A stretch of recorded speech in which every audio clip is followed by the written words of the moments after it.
Idade Média, os ditos loucos circulavam livremente e apenas no final do século XVIII foi iniciada sua internação compulsória em instituições psiquiátricas. Com o advento da indústria, muitas pessoas que não conseguiram emprego foram parar nas ruas, dentre elas os loucos. E a forma de tentar resolver esse problema social foi internar as pessoas em casas de correção e trabalho e nos hospitais gerais. Muitas dessas instituições eram religiosas e não se propunham a curar as pessoas, mas sim em puni-las pelo pecado da ociosidade. O louco ele era visto como alguém que abandonou o caminho da razão e do bem, e por esse motivo era punido. Com a Revolução Francesa, apenas os loucos eram encarcerados, alegando periculosidade à sociedade, e apesar de passarem a ser vistos como doentes, ainda eram tratados de maneira punitiva, nascendo então o manicômio.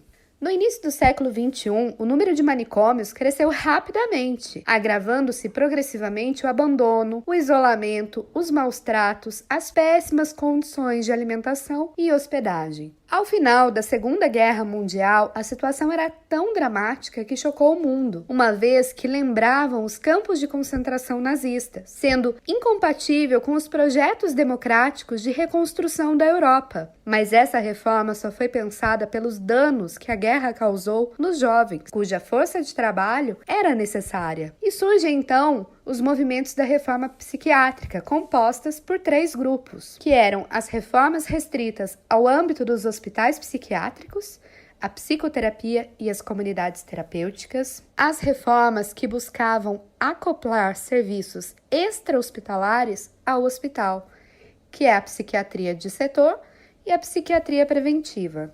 As reformas que instauram uma ruptura com as anteriores e questionam o conjunto de saberes e práticas da psiquiatria.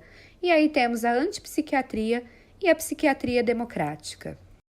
Psicoterapia institucional e comunidades terapêuticas. Acreditava-se que os hospitais estavam doentes e necessitavam de tratamento.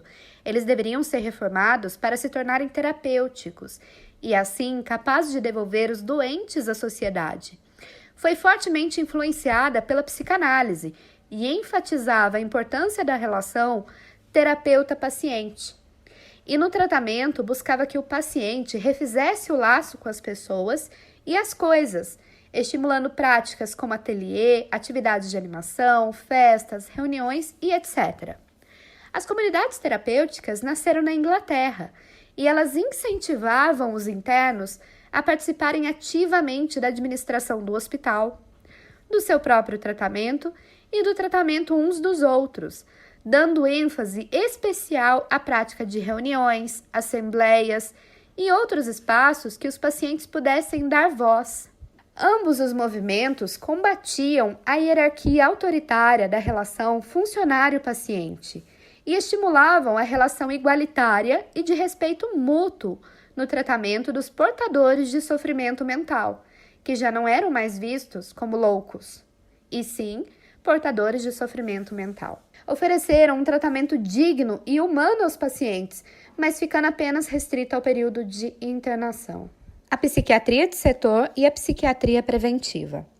A partir da psicoterapia surgiu na França a psiquiatria do setor, mas o eixo da assistência devia deslocar-se para o espaço extra-hospitalar. Ela instituiu a territorialização da assistência, criando uma área geográfica bem delimitada, que seria acompanhada por uma mesma equipe de saúde mental, contando com os serviços extra-hospitalares como lares de pós-cura, oficinas protegidas, clubes terapêuticos, dentre outros. Já nos Estados Unidos surgiu a psiquiatria preventiva, que estimulava 3 níveis de prevenção. O nível primário consistia em intervir nas condições individuais e ambientais de formação da doença mental. O nível secundário visava diagnosticar precocemente essas doenças. E o nível terciário buscava readaptar o paciente à vida social após sua melhora. A internação psiquiátrica ela era utilizada apenas quando esgotadas as outras possibilidades e apenas em períodos curtos de tempo.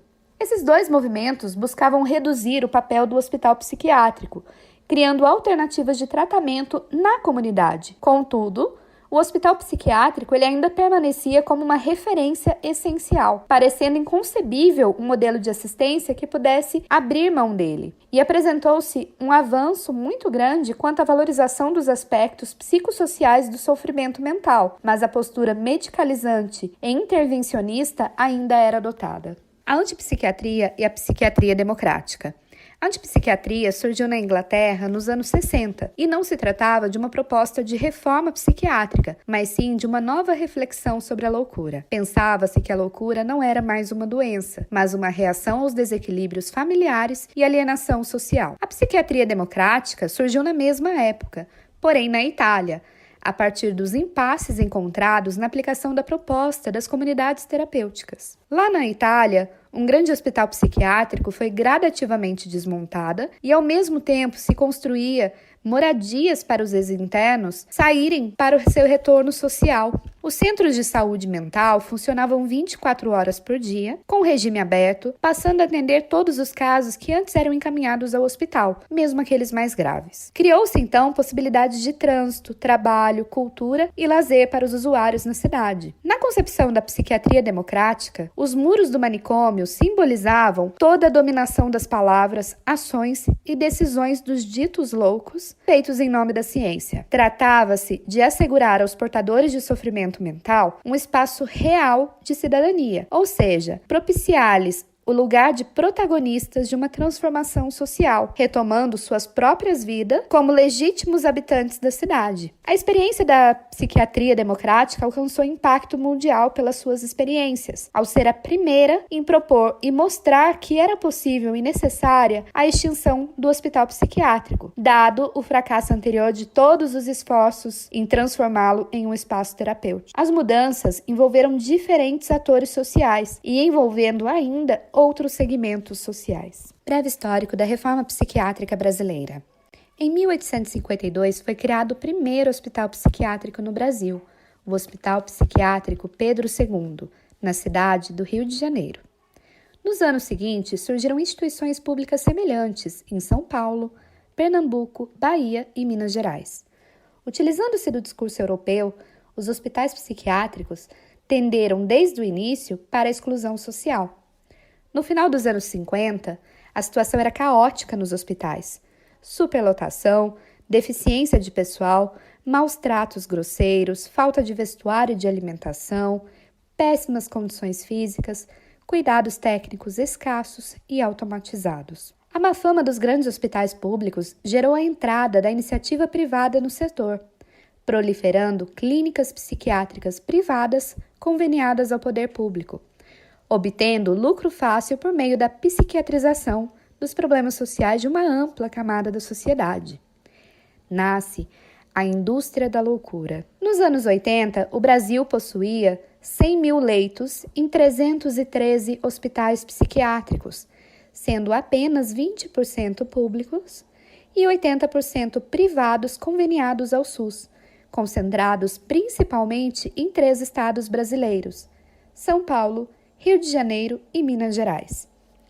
Os gastos públicos com a saúde mental ocupavam o segundo lugar entre todos os gastos realizados pelo Ministério da Saúde. No Brasil, havia uma divisão de atendimento entre os indigentes, que eram tratados na rede pública, e os previdenciários e seus dependentes, que eram tratados na rede privada conveniada ao SUS. As denúncias e críticas surgiram ainda na década de 70, onde diversos segmentos sociais se organizaram no processo de redemocratização do país. Um ponto essencial na reforma psiquiátrica brasileira se deu no 2º Congresso Mineiro de Psiquiatria, em 1979, com a presença de convidados internacionais, a participação de usuários, familiares, jornalistas e sindicalistas, fazendo a discussão ampliar-se além do âmbito dos profissionais de saúde mental, atingindo então a opinião pública de todo o país.